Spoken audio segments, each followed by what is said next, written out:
Assalamualaikum dan selamat pagi. Jadi saya akan perkenalkan diri saya dahulu dan ahli kumpulan yang lain. Nama saya Ansamani binti Zahari, nombor matrik 16 DKA 19F1093. Bersama ahli kumpulan saya yang pertama Muhammad Haikal bin Husin, nombor matrik 16 DKA 19F1155.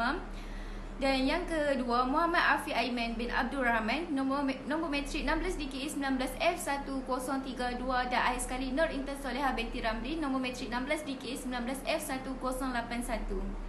Pada video ini kami akan menerangkan kelebihan alam sekitar, keburukan tidak menjaga alam sekitar dan cara menjaga alam sekitar.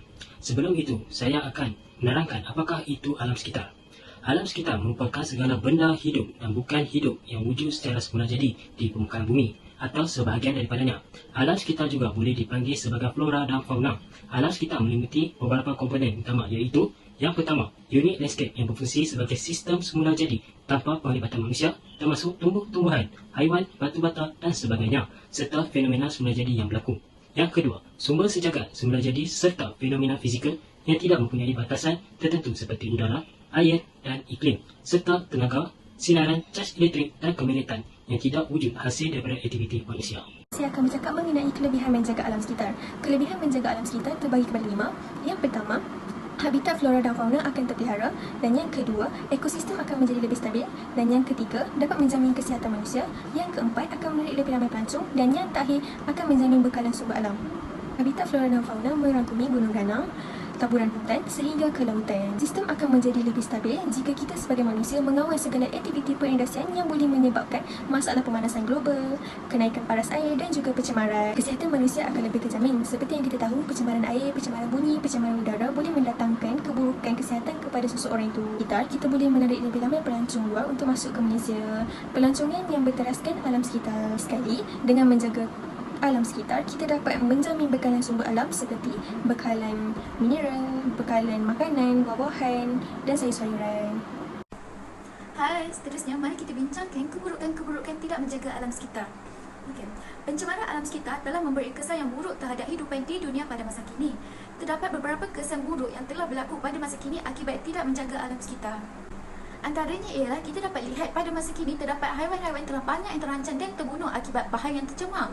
Haiwan-haiwan akan kehilangan habitat kerana bahan yang tercemar yang memusnahkan tempat tinggal mereka. Maka haiwan-haiwan turut terbunuh dan spesies-spesies yang istimewa juga akan mengalami kepupusan. Bahan-bahan tercemar seperti sulfur dioksida yang terlepas ke udara oleh kenderaan, asap kilang dan sebagainya. Hal ini menyebabkan haiwan-haiwan kehilangan nyawa kerana bahan-bahan toksik di udara ini telah diserap ke dalam tubuh badan haiwan tersebut. Sebagai contoh, haiwan-haiwan yang mengalami kepupusan ialah gajah, harimau, kuda, singa dan sebagainya. Seterusnya, kesan yang paling ketara dan sedang hangat diperkatakan oleh seluruh warga dunia pada masa kini adalah kesan pemanasan global yang disebabkan oleh kesan rumah hijau. Kenaikan suhu bumi dan penipisan lapisan ozon menjadi punca kepada pemanasan global ini yang dapat dirasakan oleh seluruh penduduk bumi. Ini kerana kenaikan suhu bumi ini disebabkan oleh pembebasan gas-gas karbon dioksida yang terkumpul di dalam udara. Kemudian gas-gas karbon dioksida yang terlalu banyak menyebabkan haba di bumi terperangkap dan akhirnya suhu bumi meningkat. Lalu persekitaran pun menjadi panas. Akhir sekali ialah kesan-kesan daripada pencemaran air. Ini juga menimbulkan pelbagai masalah kepada hidupan-hidupan di dunia pada masa kini. Bahan-bahan yang dibuang ke dalam sungai akan menyebabkan kehidupan akuatik tersebut mati apabila memakan bahan yang beracun dari sumber air yang telah tercemar.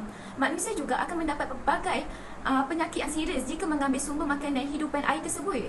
Pencemaran air juga menjadi masalah yang amat serius di negara dunia ketiga, iaitu jutaan manusia yang mendapat air minuman daripada kawasan dicemari dengan bahan buangan manusia sendiri. Itu sahaja antara kesan-kesan jika kita tidak menjaga alam sekitar. Akhir sekali, antara langkah untuk menjaga alam sekitar adalah: yang pertama, jangan membuang sampah merata-rata. Yang kedua, tanam pokok di kawasan persekitaran. Yang ketiga, asingkan bahan yang boleh dikita semula dan masukkan ia ke dalam tong sampah yang betul. Yang keempat, jangan melakukan pembakaran secara terbuka. Yang kelima, mengamalkan amalan kita semula. Yang keenam, menyertai aktiviti sukarelawan. Dan yang ketujuh, menggunakan air secara berhemah.